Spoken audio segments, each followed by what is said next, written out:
Hello my dear students, very good morning to all of you. In today's video lecture, we will discuss very important chapter of class 12 and the topic is or the name of the chapter is coordination compound. So this chapter is very important and interesting as well. So before starting the term what are coordination compound, we will focus on some basic terms, right?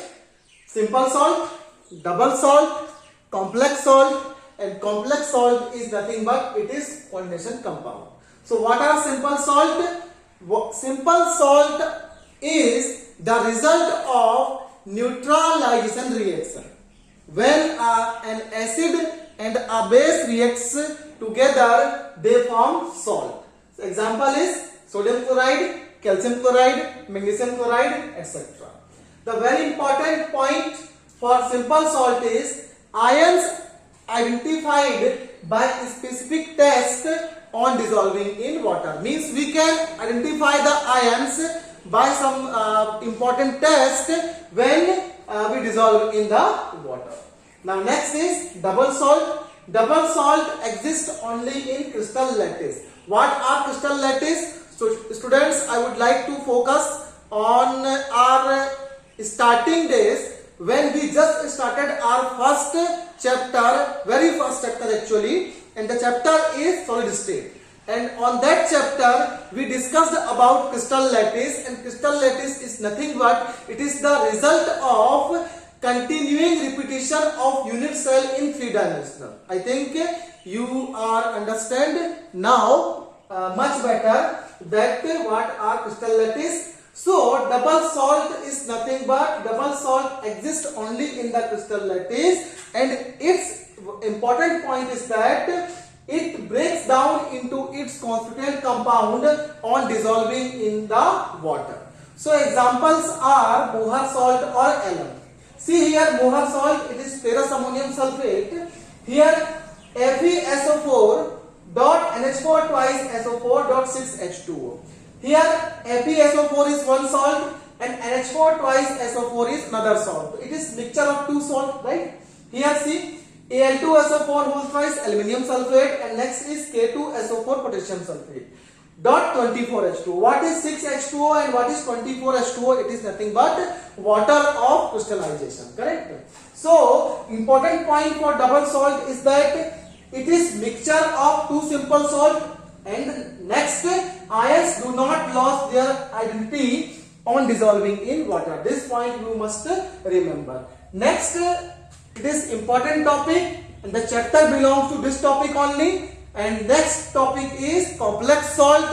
After completing the simple salt and double salt, we will see complex salt, and complex salt is alternatively named as coordination compound. These compounds retain in identity even when we dissolve in water or any solvent. These compounds do not lose their identity when we dissolve it in water or any solvent. Correct? So its example, we just took example CONH3 6 whole 6 and square bracket Cl3. Students, whenever you will see the compound which is present in square bracket, it will be nothing but it is coordination compound. Here some terminology is involved like complex ion, central ion, ligand, coordination number, coordination pair, or charge on complex ion. What are these terminology? We will see in my upcoming video lecture. And why the name of this compound hexaamine cobalt 3 chloride, we will see in my upcoming couple or 3 video lectures. We will discuss on that time how we can name the particular coordination compound, or why we design this compound like CONH3 6Cl3. We can write like this only, or we can write like this as similar manner. So why some criteria are fixed and why we are using such terminology, we will discuss in my upcoming video lecture. In this video class, we just learn about simple salt, double salt and complex salt. The definition of complex salt, the definition of simple salt and double salt you must remember by this lecture, correct? So in my next video lecture we will discuss on this terminology, some important terminology, and this terminology belongs to this particular compound, this particular box. So we will take some example to understand the concept behind this terminology. Okay, then I would like to thank you. And next day we will meet again to discuss more and to discuss in brief about the concept of the chapter which is involved in this chapter, we can say, correct now. So thank you, thanks a lot.